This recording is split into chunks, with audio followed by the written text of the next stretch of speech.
மேலும் ஒரு அண்மை செய்தியை பார்க்கிறோம். நடிகர் ரவி மோகன் விவகாரத்தில் தன்னை பற்றி அவதூறாக பேசியவர்களுக்கு பாடகி கெனிஷா தற்போது நோட்டீஸ் அனுப்பியிருக்கிறார். பாலியல் வல்லுறவு, மிரட்டல் மற்றும் ஆபாச அர்ச்சனைகள், கொலை மிரட்டல் விடுவோர் மீது சட்ட ரீதியாக நடவடிக்கை எடுக்கப்படும் என்றும் அவர் தெரிவித்திருக்கிறார். இது குறித்த கூடுதல் தகவல்களை செய்தியாளர் நவீதிடம் கேட்கலாம். நவீத், இப்போ பாடகி கெனிஷாவினுடைய இந்த நடவடிக்கை எப்படி பார்க்க வேண்டும்? இது குறித்த விவரம் என்ன?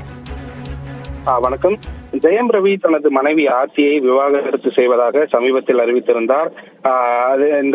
ஆனால் ஆர்த்தியோ ரவி எடுத்த முடிவு தனக்கு தெரியாது என்று விளக்கம் அளித்திருந்தார். இதையடுத்து ரவிமோகன், ஆர்த்தி இந்த இவர்களின் விவாகரத்தானது சமீபத்தில் பெரும் பேசும் பிரச்சனையாக மாறி வந்தது. இதனிடையில இதற்கு காரணமாக கெனிஷாவின் பேரும் இடைப்பட்டிருந்தது. இந்த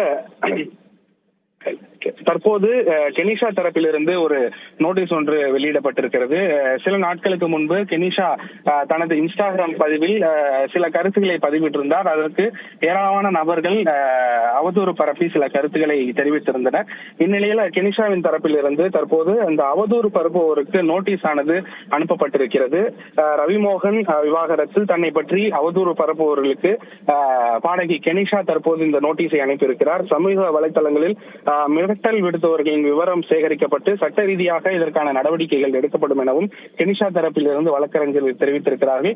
மேலும் இந்த கெனிஷா ரவிமோகன் குறித்தான இந்த எந்த ஒரு விவரமாக இருந்தாலும் வெளிப்படையாக தற்போது இது குறித்தான தகவல் தெரிவிக்கப்படாது எனவும் இந்த நோட்டீஸ் அனுப்பப்பட்டிருக்கிறது. அது குறித்தான சட்ட ரீதியான நடவடிக்கைகள் விரைவில் எடுக்கப்படும் எனவும் கெனிஷா தரப்பு வழக்கறிஞர்கள் தெரிவித்திருக்கிறார்கள்.